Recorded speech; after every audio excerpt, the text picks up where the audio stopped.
আজকে তেমন কিছু বানানো হচ্ছে না, একটু মাছের ঝোল হবে, ছেলের ফেভারিট। আমার জন্য একটু শিম বাটা করবো। এই দেখুন শিমগুলোকে এরকম ঝিরি ঝিরি করে কেটে নিয়েছি। এর মধ্যে কাঁচা লঙ্কাও কুচিয়ে দিয়েছি, আমি শুকনো লঙ্কাটা খাই না, তো সেই জন্য কাঁচা লঙ্কাটা কুচিয়ে দিয়েছি। এর মধ্যে যতটা ঝাল খাবেন ততটা কাঁচা লঙ্কা কুচিয়ে দিতে হবে। আর এখানে খালি কড়াইয়ে এই কালো জিরেটাকে ভালো করে ভেজে নিতে হবে। হ্যাঁ, এরকমভাবে ভেজে নিয়ে এরকম করে ভেজে রেখে দিতে হবে। আর এই মাছ কটাকে ভেজে নিচ্ছে, এই তো ছেলের জন্য হবে। আমার ফেভারিট শিম বাটা হবে বলে আমি আর কিচ্ছু দরকার নেই মুহূর্তে। আমার শুধু দুটো গরম গরম ভাত করে নেবো, আর এই শিম বাটা দিয়ে দুর্ধর্ষ লাগে খেতে।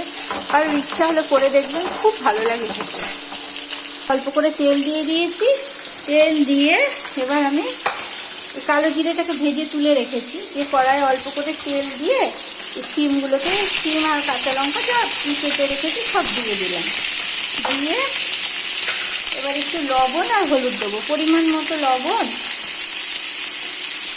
আর একটু হলুদ দিয়ে এটাকে বেশ ভালো করে ভাজা ভাজা করবো, যাতে ভালো করে সেদ্ধ হয়। এইরকমভাবেই ভাজতে হবে আর কি। দেখুন, এবার একটু চাপা দিয়ে দেবো, চাপা দিয়ে দিয়ে ভাজবো। হ্যাঁ, এই দেখুন, এই জিরে ফোড়ন দিয়ে দিচ্ছি। মাছটা বাচ্চা দেখতে ঝোল, জিরে ফোড়ন দিলাম। এবার সবজিগুলো দিচ্ছি। সবজির মধ্যে দিয়েছি একটু আলু, একটু গাজর, একটু পেঁপে আর শিম। এটাকে ভালো করে এবার ভেজে নেব।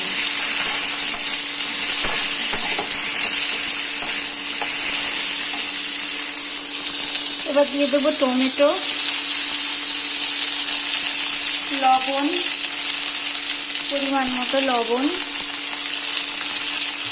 দিয়ে দেবো। আবার হলুদ গুঁড়ো,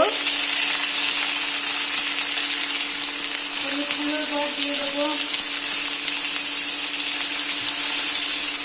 জিরের গুঁড়ো, দিয়ে দেবো অল্প করে ধনে গুঁড়ো, দিয়ে দেবো এরপর কাশ্মীরি মির্চ পাউডার অল্প করে দিয়ে দিলাম। কারণ আমার ছেলের ঝোলটা যদি লাল লাল না হয়, ছাস্তা হয়ে থাকে, সেটা তিনি এবার খাবেন না। এবার এটাকে ভালো করে কষিয়ে জল ঢেলে দেবো। ভালো করে কষুক।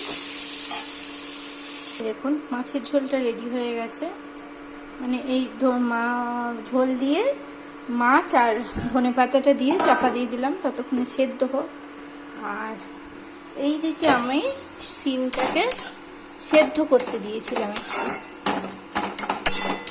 ঠিক আছে, এটা সেদ্ধ হোক। হ্যাঁ, আমি ততক্ষণে কাজ শিখে নিই।